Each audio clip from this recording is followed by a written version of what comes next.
One last heave for Bo Nix. Feeling the rush again. Climbing the pocket and throwing incomplete. The Washington Huskies. Man, each week of college football just seems to get better and better with crazier and more unpredicted things happening more often than not. Now, we have a lot to talk about in this video, but first I'm going to show you guys my top 25. I'm going to explain a little bit, and then we're going to get into some of the games, and I'm going to break them all down for you and give you my thoughts and opinions. But without further ado, let's get right into it. Alright guys, so here's my top 25 for this week. As you can tell, there was a lot of shakeup in the back end because a lot of teams in the back end lost. I did a lot of moving around. I had a hard time, honestly, crafting like the back 5, or I would say like the back 7.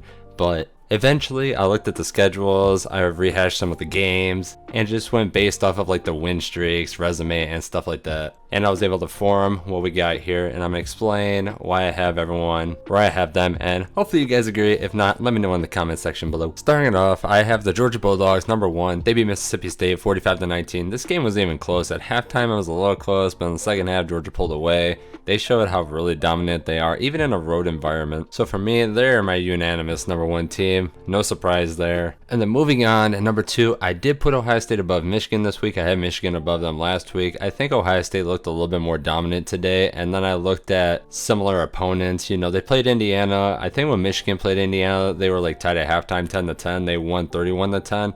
Ohio State basically won this game 56-7. They got another touchdown at the end off of like a muffed punt at like the 5-yard line or something like that. So I don't know if I really count that at all. But regardless, Ohio State won by 42 points. Michigan, they won their game against Nebraska 34-3. Their defense played amazing.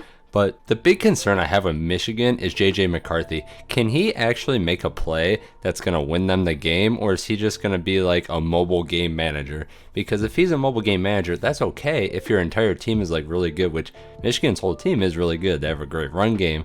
They have a couple decent receivers.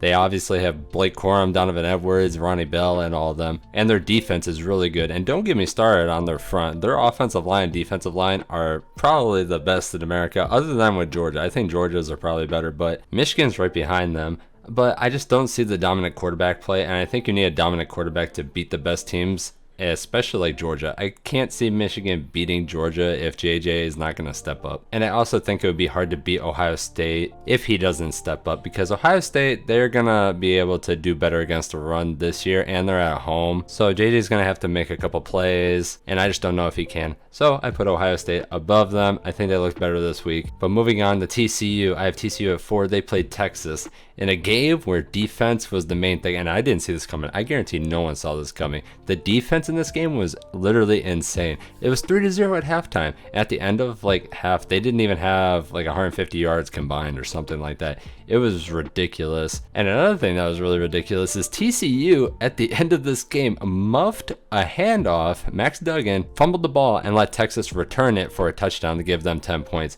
TCU's defense did not allow Texas to score a touchdown in this game on offense. They had 3 points and that was it. And I'm really surprised about that, because TCU, if they can play really good defense and then mix that with their offense, obviously they didn't have a good offensive showing today, but their offense isn't going to struggle like that every single week. So put those two together, they can be a really solid team, and they can be sneaky good, especially when the playoff comes around. I know that they would probably end up playing Ohio State or Georgia, but I would give them a shot in both games, especially against Ohio State. And then one more thing I want to mention about the TSU-Texas game is that I really thought this game was going to get out of hand for TCU early. I thought Texas would be winning at halftime like 28-10 or something like that. And then Texas, well, you know, in Texas fashion, they're a terrible second half team, would let TCU come back, and then it would be like whoever gets the ball last wins the game type of thing. Like, that's how I saw it in my head, because TCU is probably the best second half team other than Michigan in the country, and then Texas is probably the worst team in the country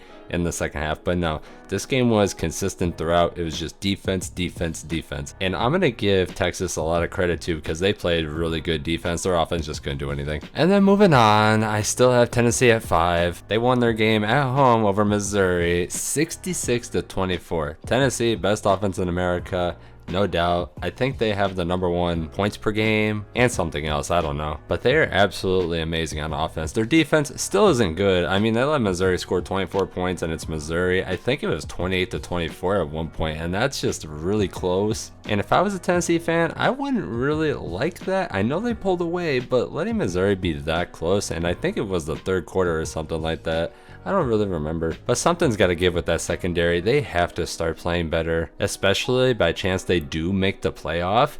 They have to figure out the secondary, because every team that's going to make the playoff is going to be able to throw the deep ball on them and score points fast. And their defenses are going to be able to stop them. So they're not going to win a game in the playoff if they're letting bad teams score a lot of points on them. But congratulations to Hendon Hooker in Tennessee. He looked good. Their team looked good overall. They're my #5 team. And then moving on, I have LSU at #6. They had a pretty scary game, I'm not gonna lie, at Arkansas. They only won 13-10. They scored 1 touchdown in this game, as did Arkansas, and it was just a gritty, sloppy game. And everyone saw this coming. I saw this coming after that emotional win over Alabama. This was an 11 o'clock trap game for them, because Arkansas isn't a terrible team. They're a decent team, and they're very well coached. So this could have easily been a letdown game for LSU, but they did get past it. They did win, and now they're in the SEC championship. They're gonna play Georgia in a couple weeks. And that's just insane to think about. Brian Kelly in his first year beat Nick Saban, and he's going to be playing in the SEC championship game already. He has done an amazing job with that program, and honestly, he's probably going to win a national championship with them eventually, probably in the next few years, depending on how the recruiting classes go and transfers and all that type of stuff. So congratulations to LSU. Now sitting right after them, I have USC. USC won their game 55-17 on Friday against Colorado, and everyone was debating on, hey, should USC be above UCLA or should UCLA be above USC? We don't got to worry about that anymore, because UCLA just lost to Arizona, and I'm going to get to that game later. But for now, yeah, USC is the clear #7 team, and we don't have to have that debate anymore, even though USC does play UCLA next week, and then that game has a lot of implications like later on, but still, for now, I have USC sitting at the 7th spot. And after USC, I have Alabama. I moved Alabama up 2 spots after their win against Ole Miss. Now, yes, I only moved Alabama up 2 because I think Ole Miss is overrated. They did play them at home, which Ole Miss hasn't lost a home game in like 14 games, I think it was. And Alabama has been severely struggling on the road. So I knew this game was going to be close, which it was. Alabama only won 30-24, and they looked really dominant in the last quarter. But like I've been saying, every video and all season, Ole Miss is overrated. They're not that good. Jackson Dart is not a good quarterback. And in this game, he tried to take off on so many plays that made no sense. And he got either sacked, dropped for a loss, and he kept making bad decisions. He was making terrible throws. The only bright spot on this team was their running backs. Zach Evans did end up getting hurt, but as for Judkins, he went crazy. He was the heart and soul of this Ole Miss offense. He was running with purpose, and he kept them in this game single-handedly. It was just him, literally. Jackson Dart, he played okay, but he made so many errors. Judkins did all he could, and you could not ask for more from a running back, especially against Alabama. You can't run on Alabama, but he was able to. But then speaking about that, let's just talk about Alabama and Bryce Young. Bryce Young is the best thing that happened to this program in a long time. Without him, Alabama is probably sitting at like 5-5 right now. Just think about that. They've won like how many games that were super close? I think 3. Then they lost a couple that were super close. Like, it's just really weird. They're like a couple plays away from being 10-0 or being 5-5, and that's just ridiculous. And the only reason they were winning these games is because of Bryce Young. He's amazing, and his escapability is just unreal. Like, I'm watching him, and everyone's getting in his face, and he's able to juke them and throw touchdowns like it's nothing. It's absolutely ridiculous. So him single-handedly beat Ole Miss. And it also didn't help that Lane Kiffin's play calling got pretty bad at the end. I don't know what he was doing. Also, I want to mention there were so many terrible calls in this game, and I'm talking about the refs. I'm not a stickler about the refs, but on both sides, like against both teams, there were so many terrible calls, missed calls the entire time.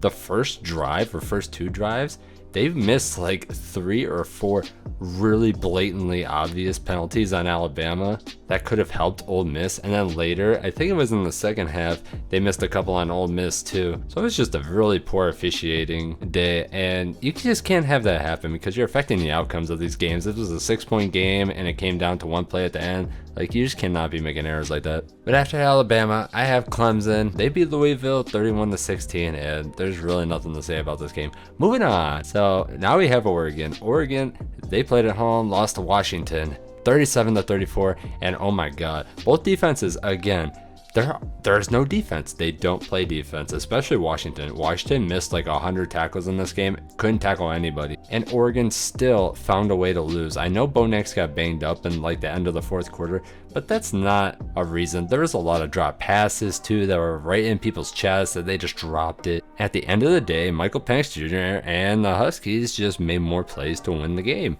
and that's what they did.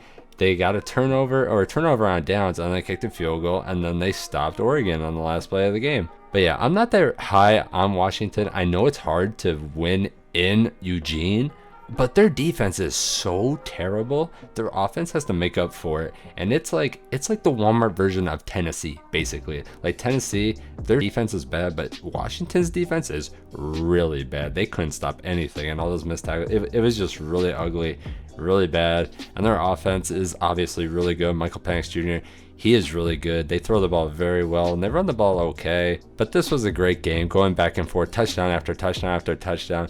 I really enjoyed it. Washington finally knocked off Oregon, ending that home win streak that they set in like 2018 or something like that. So congratulations to them. Then moving on to Utah. Utah completely dominated Stanford, and the only reason I don't have them above Oregon is because Oregon beat them. So obviously, at that head-to-head, I got to give Oregon the nod. So that's why they're sitting at the 12th spot. And then moving on, 13. I actually put Penn State above North Carolina. I had North Carolina above them before, but Penn State shut out Maryland, a good Maryland team with a good offense. They shut them out 30-0.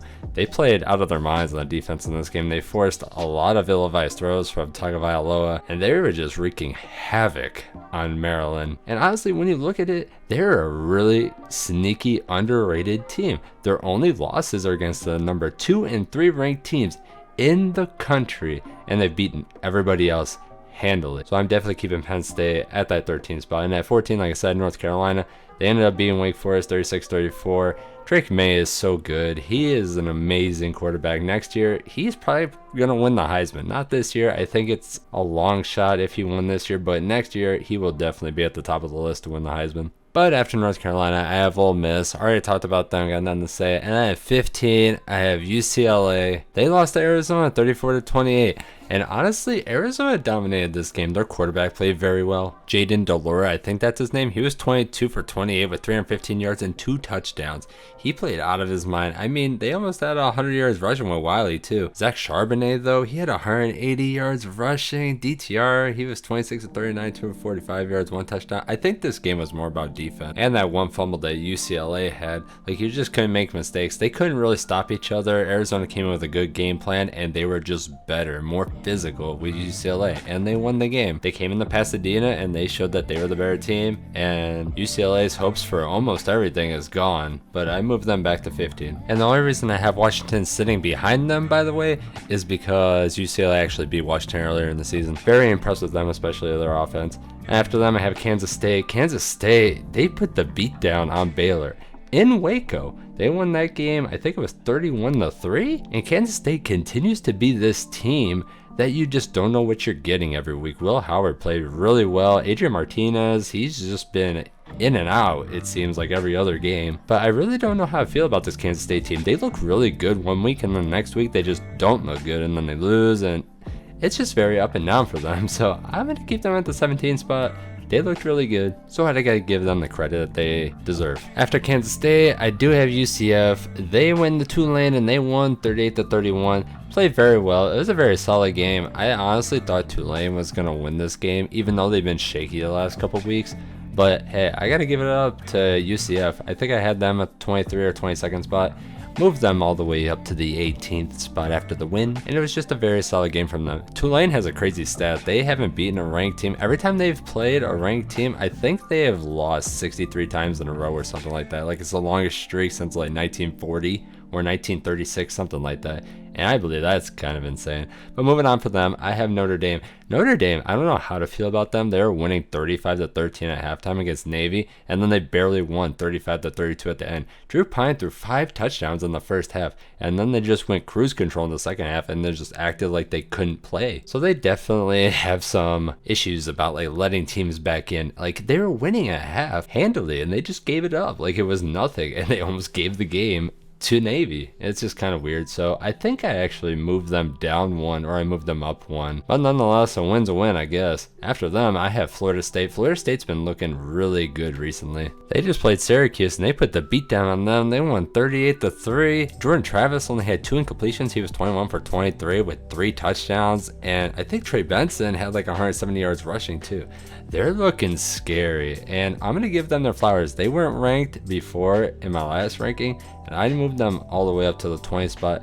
I think they deserve it. I think Florida State has a chance, if they went out, to definitely crack like the top 15. And I'm just very impressed with the Seminoles. And then moving on, I have Cincinnati. Cincinnati at the 21 spot. I really don't think Cincinnati is the 21st best team in the country. They played East Carolina on Friday. They won 27-25. Again, another close game. And I really don't know what it is about Cincinnati. They should be better than they are, but they're just mediocre. But they're winning. So it's kind of like this weird spot because they're 8-2.